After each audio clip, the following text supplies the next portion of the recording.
नमस्कार, द ओली को देखने वालों का स्वागत है।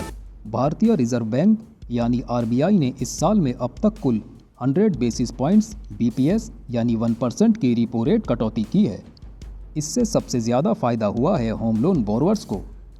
अब सवाल यह उठता है, क्या इस मौके का फ़ायदा उठाकर हमें होम लोन प्रीपेमेंट करना चाहिए या स्टॉक मार्केट में पैसे लगाकर ज़्यादा मुनाफा कमाना चाहिए? अगर आपने जनवरी 2025 में 8.5% ब्याज दर पर 50 लाख का लोन 20 साल के लिए लिया है, तो अब रेपो रेट घटने से जब आपका बैंक ब्याज दर घटाएगा तो आपको बड़ा फ़ायदा मिलेगा।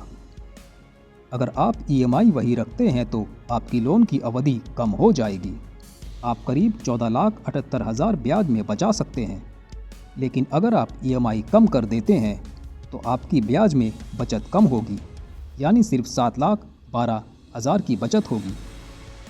अनुज केसरवानी जेनिथ फिनसर्व के फाउंडर के अनुसार, अगर आप जल्दी लोन चुकाना चाहते हैं तो ईएमआई कम ना करें, वही रखें।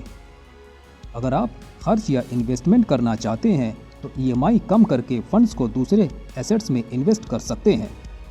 Adil Shetty CEO of bankbazaar.com कहते हैं, हर साल अगर आप लोन का 5% प्रीपे करते हैं तो ब्याज में 48% तक बच सकते हैं। लेकिन उतनी ही रकम अगर आप म्यूचुअल फंड्स या इक्विटी इन्वेस्टमेंट में लगाते हैं तो आपको 10 से 12% एनुअल रिटर्न मिल सकता है, जो ब्याज बचत से भी ज़्यादा हो सकता है। इक्विटी निवेश में जोखिम होता है और गारंटेड रिटर्न नहीं होता, जबकि प्रीपेमेंट से निश्चित बचत होती है। यंग प्रोफेशनल्स के पास समय है तो वो इक्विटी में इन्वेस्ट कर सकते हैं। रिटायर्ड या नियर रिटायरमेंट लोग जिन पर अभी लोन बाकी है, उनके लिए प्रीपेमेंट ज़्यादा समझदारी भरा फैसला हो सकता है। होम लोन प्रीपेमेंट और इक्विटी इन्वेस्टमेंट दोनों के अपने फ़ायदे हैं। यह पूरी तरह से आपकी फाइनेंशियल प्रायोरिटी, रिस्क कैपेसिटी और लाइफ स्टेज पर निर्भर करता है। अगर लोन जल्दी ख़त्म करना है तो प्रीपेमेंट करें।